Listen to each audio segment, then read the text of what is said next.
Yes, welcome back. Last video में मैंने आपको बताया कि कौन सी तीन विधियां हैं जो कि डिपेंडेंट ब्रांचेस के लिए जो है हम यूज़ करते हैं अकाउंटिंग करने के लिए। आज के वीडियो में हम इस पहले मेथड के बारे में जानेंगे।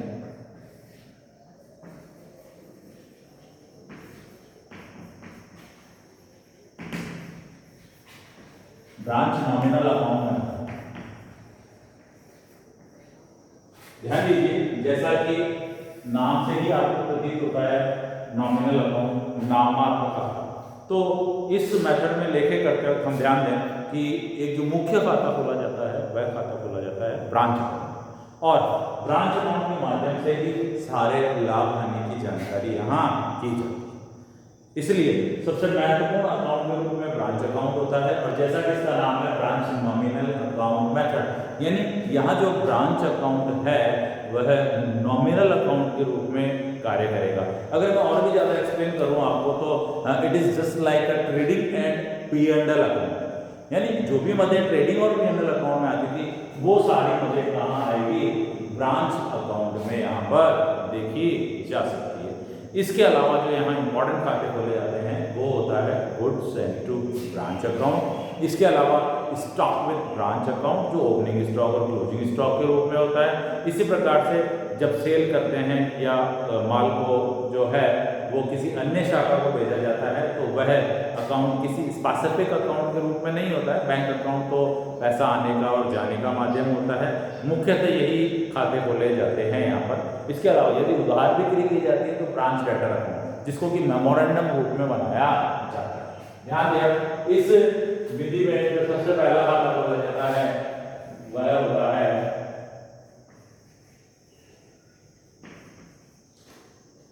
ब्रांच स्टॉक के लिए, यानी किसी भी ब्रांच के पास जो भी स्टॉक पड़ा है उसके लिए किस तरह से लेखांकन प्रविष्टि की जाएगी। जैसा कि आप सभी जानते हैं कि किसी भी वर्ष का जो अंतिम स्टॉक होता है वो अगले वर्ष का ओपनिंग स्टॉक बनता है, परंतु वो अकाउंट्स में कैसे आता है, जरा ध्यान दें आप इसको। परंतु वो अकाउंट्स में कैसे आता है तो पुराना ज्ञान आपका याद कीजिए। आप ट्रेडिंग अकाउंट में एंट्री क्या करते थे, trading account debit to opening stock, right ना। तो सेम उसी तरह से बुक्स में लाने के लिए हमें ओपनिंग स्टॉक के लिए ब्रांच स्टॉक के माध्यम से जो है एंट्री करनी पड़ेगी। वह एंट्री क्या होगी, तो यहाँ बात करें हम सबसे पहले किसकी, ओपनिंग स्टॉक, और ओपनिंग स्टॉक के लिए जो एंट्री होगी वह होगी ब्रांच अकाउंट को दिया टू स्टॉक विद ब्रांच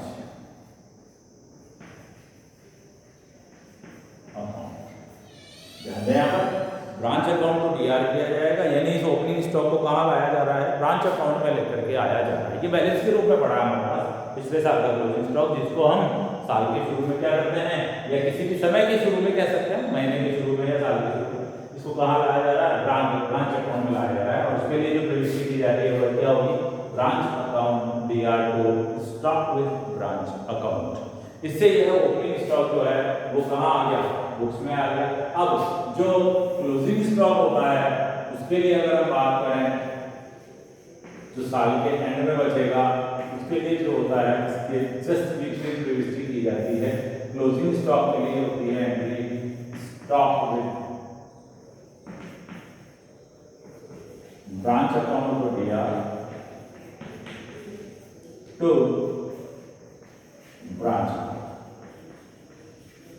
ध्यान दें, स्टॉक के लिए जो एंट्री होगी वो क्या होगी, ओपनिंग स्टॉक के लिए branch account debit to stock with branch, और क्लोजिंग स्टॉक के लिए होगी stock with branch account debit to branch.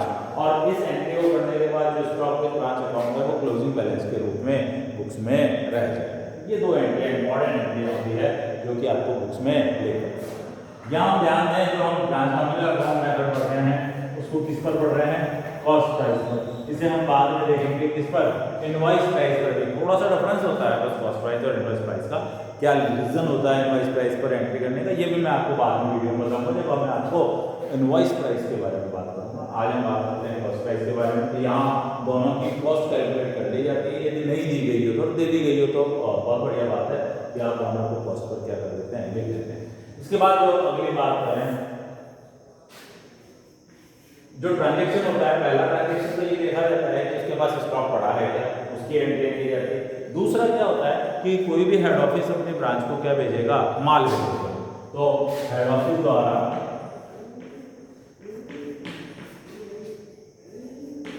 माल भेजने पर, इस स्थिति में हेड ऑफिस जो माल भेज रहा है किसको, ब्रांच को, उस स्थिति में ब्रांच यहाँ ब्रांच के लिए जो हेड ऑफिस एंट्री करेगा वो क्या एंट्री करेगा, ध्यान दें यहाँ पर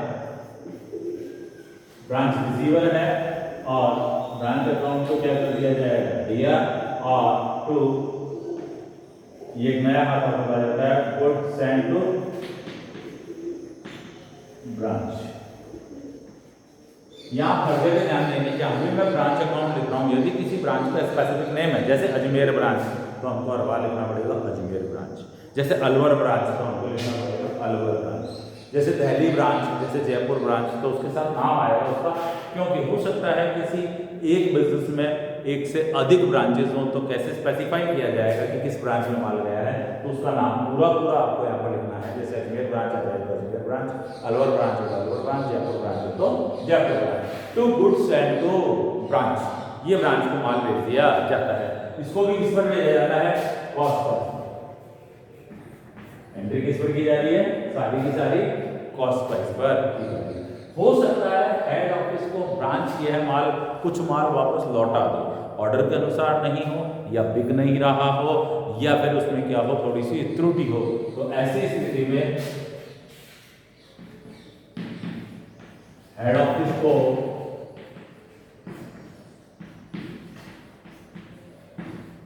माल लौटाने, यानी हेड ऑफिस को वापस जब माल लौटाएगी ब्रांच, तो क्या प्रविष्टि करेगी। तो ऐसी स्थिति में हेड ऑफिस के पास माल आ रहा है वापस से, तो हेड ऑफिस उस ब्रांच को वापस से क्या कर देगा, जितने से डेटर बनाया था उसमें से जितना माल वापस आ गया उससे वापस क्रेडिट करके फिनिश कर देगा, और इस गुड्स एंड को क्या कर देगा, कैंसिल, जितने से रिटर्न हो रहा है goods and to branch account debit to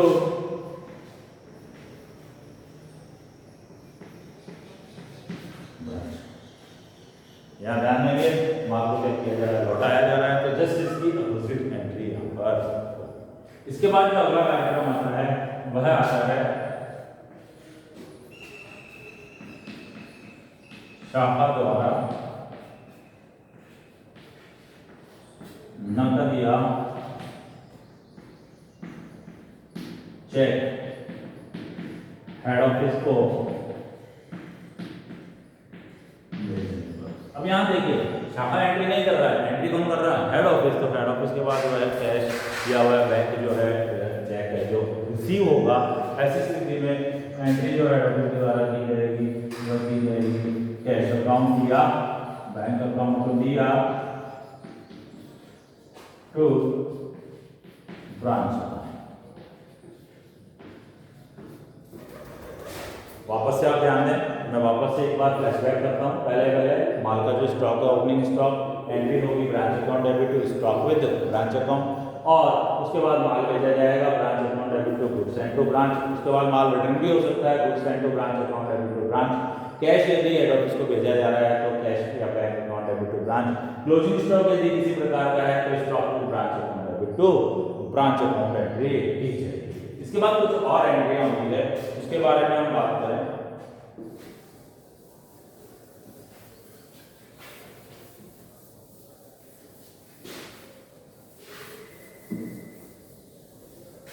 ध्यान दें,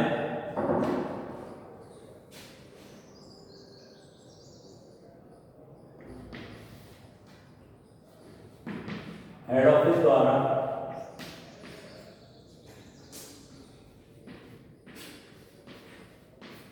फुटकर खर्चों के लिए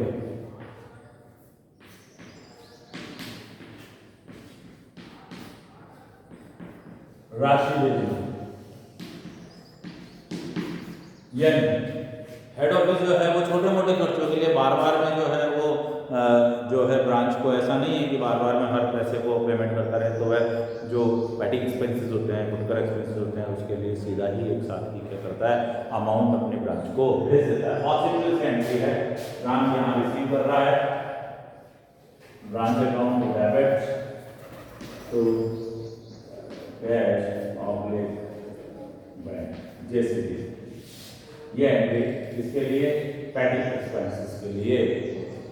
अब जो है अगला कार्यक्रम ऐसा हो सकता है कि किसी ब्रांच से हेड ऑफिस ने आदेश दिया है कि आप अपने ब्रांच से किसी और ब्रांच में माल भेजिए।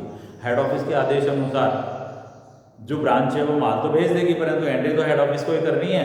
तो यानी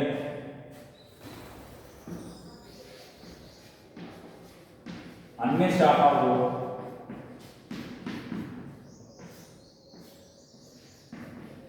माल भेजने पर, यदि किसी अदर ब्रांच को माल भेजा जा रहा है इस ब्रांच से, तो ऐसी स्थिति में जो भी रिसीवर ब्रांच है उसको डेबिट किया जाएगा। ब्रांच अकाउंट कौन सी, रिसीवर दिया, और जो गिवर है उसको टू ब्रांच। ध्यान दें, अब यहाँ पर आप कंफ्यूज नहीं ना हो, यहाँ ध्यान दें इस बात को कि यहाँ भी जैसे अजमेर ब्रांच से कहा कि आप अलवर ब्रांच को माल भेजिएगा, तो अलवर ब्रांच रिसीवर हो गया, Alwar branch account debit to क्या होगा, अजमेर ब्रांच में भेजा। दोनों ही सारी एंट्रियां तो हेड ऑफिस ही कर रहा है, तो हेड ऑफिस अपने यहाँ जब एंट्री करेगा तो दोनों ब्रांचों को लिखेगा कि इस ब्रांच में माल गया है और इस ब्रांच में माल आया है। दोनों की यहाँ पर एंट्री कर दी जाएगी, गिवर को क्रेडिट और रिसीवर को डेबिट। इसके बाद जो अगली बात होती है वह है माल को सेल करना।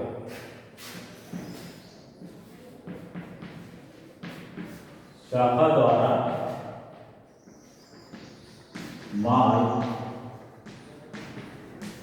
बेचने। अब ध्यान दें, माल की बिक्री शाखा जो है वह किस पर कर सकती है, उधार पर भी कर सकती है और नगद पर भी कर सकती है। यदि उधार किया जाता है तो डेटर राइज होते हैं, यदि नगद बिक्री की जाती है तो कैश राइज होता है। तो सीधा कैश जो होता है वह किसके खाते में जाता है, हेड ऑफिस के खाते में ही जाता है। यहाँ पर एंट्री की जाएगी कैश ऑब्लिक बैंक अकाउंट को दिया, और यदि उधार बेचा है तो डेटर अकाउंट भी क्या किया जाएगा, डेबिट, और टू उस ब्रांच की सेल के लिए ब्रांच अकाउंट को क्या कर दिया जाएगा, क्रेडिट कर दिया। अब इसके अलावा और क्या हो सकता है, तो इसके अलावा एक ट्रांजैक्शन और आपके यहां पर हो सकता है, वह हो सकता है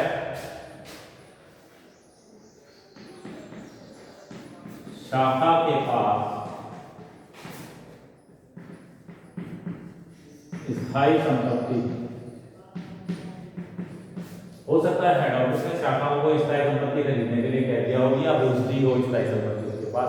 ऐसी स्थिति में उस स्थायी संपत्ति का हिसाब किताब भी शाखा के पास रहना का, हेड ऑफिस के पास रहना चाहिए कि उसकी शाखा के पास कितने रुपए की स्थायी संपत्ति है। ऐसी स्थिति में ध्यान दें, यहाँ पर ओपनिंग के रूप में जो है वो branch account debit to assets account आएगा, और क्लोजिंग के रूप में, ओपनिंग के रूप में, और अगर क्लोजिंग के रूप में लिखना है तो यहां पर आएगा असेट्स अकाउंट दिया टू ब्रांच। यानी उस ब्रांच को जिस तरह से स्टॉक को आप कहां पे लेकर के आए, ब्रांच अकाउंट में लेकर के आए, उसी तरह से आपको इन एसेट्स को भी ब्रांच अकाउंट में लेकर के आना है। यहाँ पर क्या होगा, जैसे कोई एसेट्स है डेप्रिसिएशन लागने के बाद अगर उसकी कीमत कम हो गई तो यहाँ जो है वो कम कीमत आएगी और यहाँ वो ज्यादा कीमत आएगी। इसके अलावा जो बचता है वह केवल एक खाता बचता है, वह होता है स्मरणार्थ देनदार खाता, यानी memorandum debtor account. Memorandum debtor account के लिए क्या करना है, डेटर के किसी भी कार्य के लिए अलग अलग से कोई एंट्री नहीं की जाती है, मेमोरेंडम डेटर अकाउंट बना लिया जाता है। उससे डेटर का ओपनिंग बैलेंस और डेटर का क्लोजिंग बैलेंस मालूम कर लिया जाता है। Opening balance is an assets and closing balance, यहाँ दोनों ही एसेट्स है, और एसेट्स के रूप में ओपनिंग बैलेंस और क्लोजिंग बैलेंस डेटर का भी इसी एंट्री के माध्यम से क्या किया जाता है, बुक्स में नोट किया जाता है। अब हम बात करेंगे इसके किसी प्रैक्टिकल क्वेश्चन के बारे में, जिसका मैं नेक्स्ट वीडियो में आपको एक बार एक्सप्लेन करूँगा। Thank you.